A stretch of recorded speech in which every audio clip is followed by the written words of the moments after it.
ఆస్ట్రేలియాతో 3 వన్డేల సిరీస్ ముగిసింది. ఈ సిరీస్తో team India star players Rohit Sharma, Virat Kohli ఫామ్పై ఉన్న ఆందోళనలు తొలగాయి.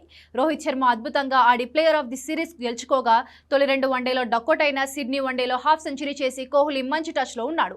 కేవలం ఒకటే ఫార్మాట్ ఆడడంతో వీరి ఆట కోసం ఫ్యాన్స్ ఎంతగానో ఎదురు చూస్తున్నారు. కోహ్లీ, రోహిత్ వన్డేలో మాత్రమే కనిపించనుండడంతో వీరి తర్వాతి షెడ్యూల్ ఎప్పుడా అని అభిమానులు ఆరాటపడుతున్నారు. 2027 వన్డే వరల్డ్ కప్ వరకు రోకో జోడీ ఆడతారని దాదాపుగా కన్ఫర్మ్ అయింది.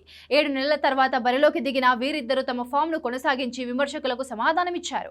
వచ్చే నెల ఆఖరున సౌత్ ఆఫ్రికాతో 3 వన్డేల సిరీస్ ఉంది. మరొక నెల వ్యవధిలోనే న్యూజిలాండ్తో 3 వన్డేల సిరీస్ను భారత్ ఆడనుంది.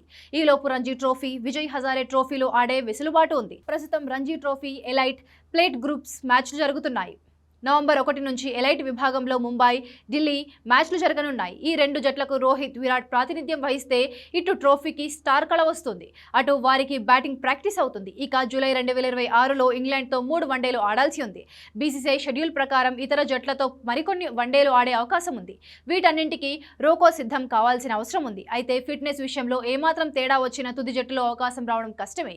కేవలం వన్డేల్లోనే ఆడుతున్న వీరిద్దరూ దేశవాళీ మ్యాచ్ల్లోనూ పాల్గొనాల్సి ఉంటుందని మేనేజ్మెంట్ ఇప్పటికే స్పష్టం చేసింది.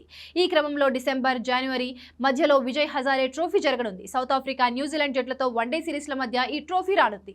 గ్రూప్ స్టేజ్ మ్యాచ్ల్లో ఆడేందుకు మాత్రమే అక్కడ వెసులుబాటు ఉంది. ఎందుకంటే న్యూజిలాండ్తో సిరీస్కు సిద్ధమవ్వాలి ఉంటుంది. మరి విజయ్ హజారే టోర్నీలో రోకో ద్వయం ఆడుతుందో లేదో చూడాలి. ఓవరాల్గా 2027 వన్డే వరల్డ్ కప్ కోసం ఇండియా మొత్తం 21 వన్డే మ్యాచ్లు ఆడనుంది.